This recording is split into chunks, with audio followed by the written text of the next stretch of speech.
back to Switching Lanes Detroit. As some of you already know, I'm your host TJ.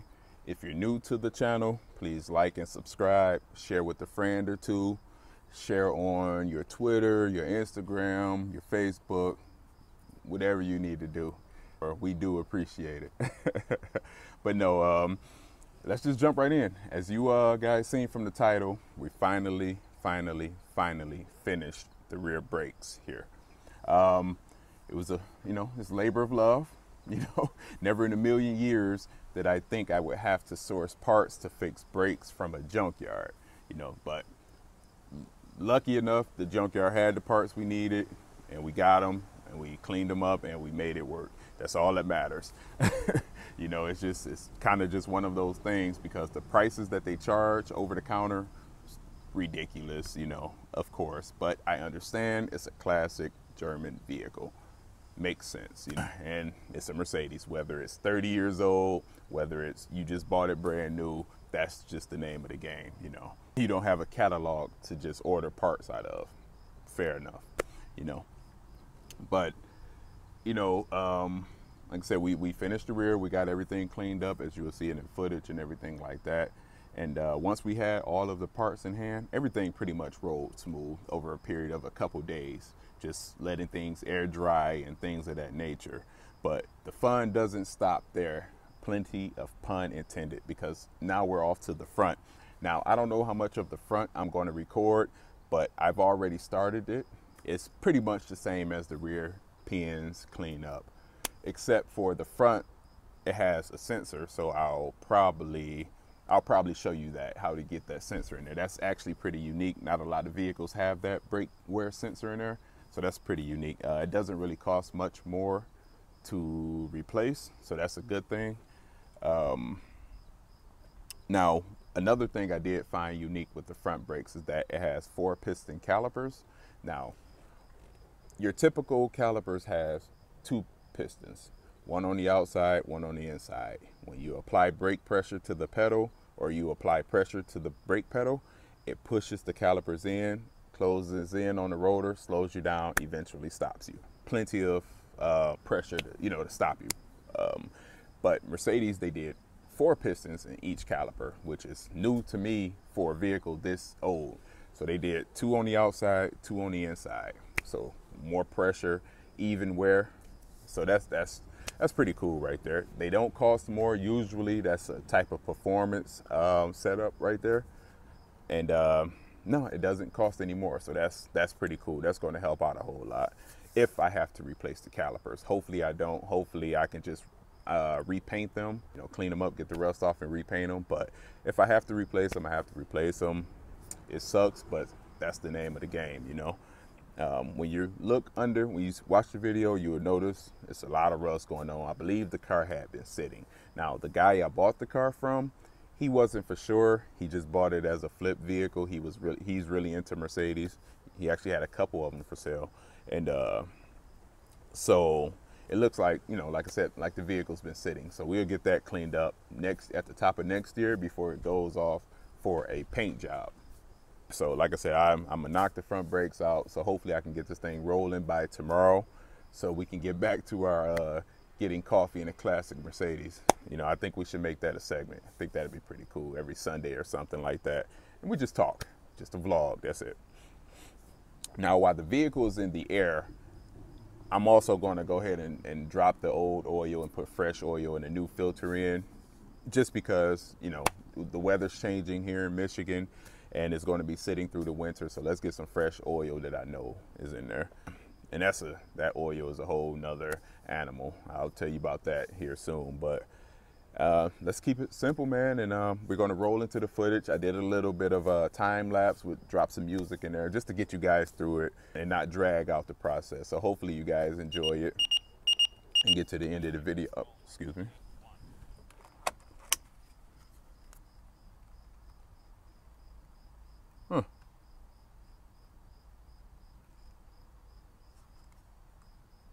Sorry guys, I got a page.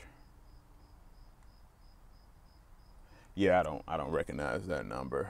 Yeah, somebody's paged me. Sorry about that. A little rude, I know, but it happens when you get a page right in the middle of vlogging here. So yeah, man, we're gonna roll into the video. I'll catch you guys. Now, let me backtrack a little bit. I didn't finish it all in one day, so if you see me with different shirts on, that's why it was over a span over a couple days, over a weekend. So it's not, you know, that I forgot to do my little movie magic and everything like that. No, it took a couple days to do. That's the realness of it. I probably should have wore the same shirt just to kind of throw people off, but why not? That kind of takes away from the channel. It's real, it's raw, it's uncut with just a little bit of music on there. And some time lapse, you know. But yeah, man, as you do that, I'm tired of this hanging, so I'm gonna go ahead and get that put back up. My center, I forgot the name of it.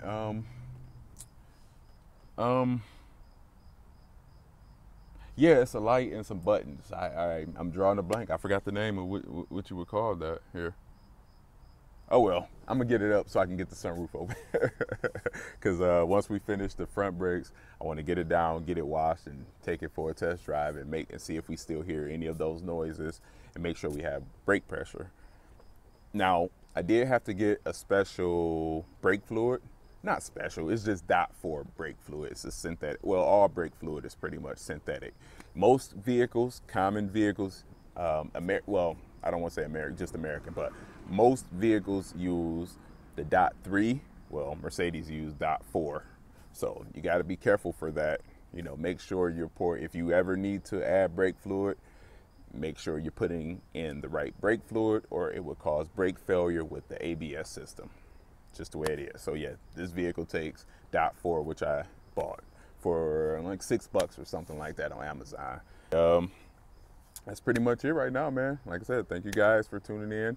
Again, please like and subscribe, and we're gonna go ahead and roll into the footage, and I'll catch you guys at the end of it. All right, peace.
Difficult it was to just get these brake pads out. The piston inside the caliper almost appeared as if it didn't want to move, which would have sucked, because either we would have had to rebuild the whole the caliper, which they sell a rebuild kit for about $30, or we would have had to replace the whole caliper. But I got the piston in, got the pads out, so hopefully that's that's going to work from here on out. Now we're going to work on the two 17mm bolts. We're going to get those out and get this caliper off.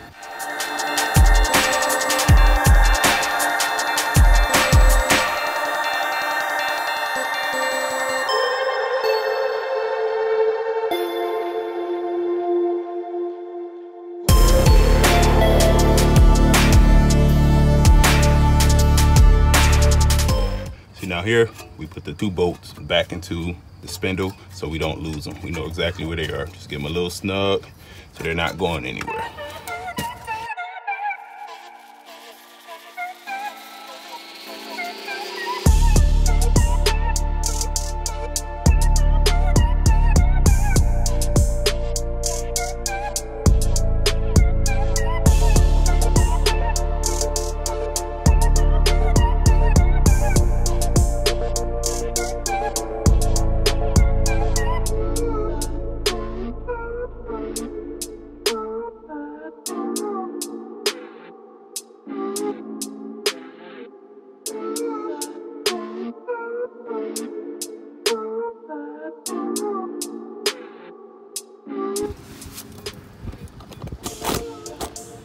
Sheesh.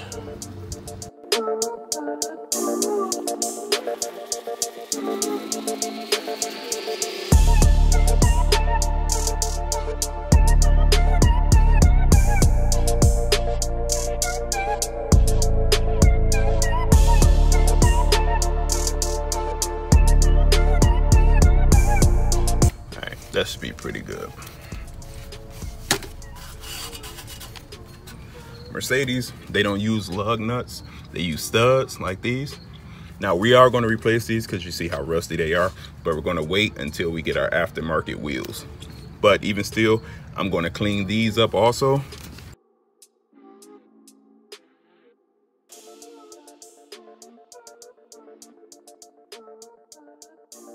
As you can see, this is how it looks, and you can see it's starting to clean inside the grooves there. All right, see, so that gives you an idea. Look at the difference. So, yep. We'll do that for the other 4.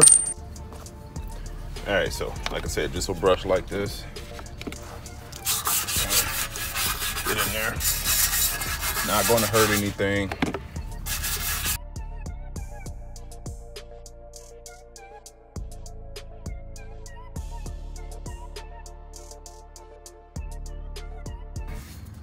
We let this air dry.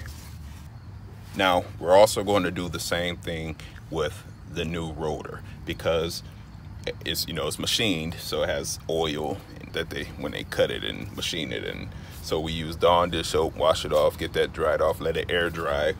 And I go back and hit it with some brake cleaner just to get that extra residue off and let it dry, and then it'll be ready to install.